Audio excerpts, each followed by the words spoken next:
Well, hi, Sarah Solorsino here from Access Church, sharing our weekly devotional. Have you ever had FOMO? Do you know what FOMO is? FOMO is the fear of missing out. The fear of maybe missing out on experiencing something, fear of missing that party, fear of maybe not having the latest model of the iPhone or the latest model of whatever car that you desire to have. It's the fear of missing out for whatever reason. And now it's actually more prevalent because of COVID. People are having to cancel plans, they're having to miss things because of the quarantine, and then also social media.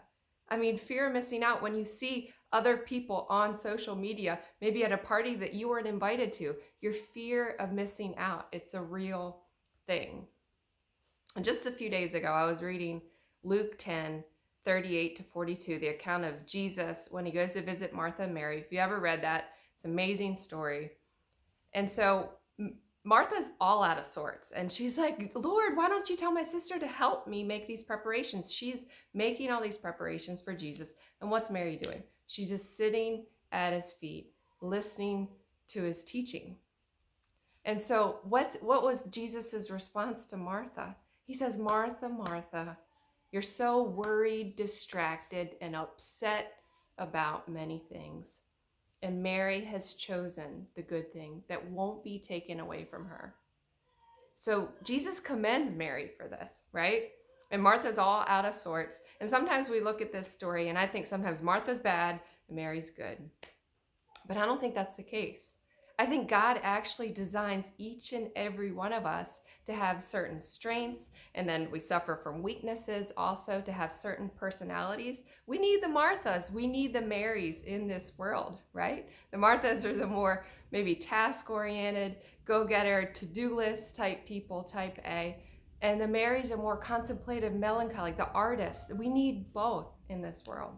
So I think what went wrong is that Martha's tendency to be so focused on the task and forget her relationship with Jesus, that was a problem, while her time and her priorities were out of whack. And I know that happens to me a lot. And so one of my New Year's resolutions is to be more present in the moment, to be aware, to have my eyes and my heart open to what God's doing around me, to what he's doing in my personal life, in my family's life, and the people that are around me, what he's doing in creation, what he's saying in circumstances.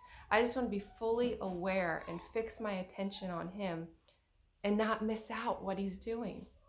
So I think my encouragement, this is for me, and hopefully it's an encouragement to you also, is to have a healthy and holy FOMO this year and for the rest of your lives, really. And that healthy and holy FOMO is to fear missing out what God's doing, to be fully present, fully aware, and even see interruptions sometimes as godly ordained of things that he wants to do. So I don't want to miss out, and that's my encouragement to each and every one of us, because we don't want to miss a thing. I couldn't help but think about my favorite singer, one of my favorite singers, Steve Tyler from Aerosmith, and his song that we don't want to miss a thing. So let's have this healthy and holy FOMO to not miss out what God's doing this year. Hope you have a great week.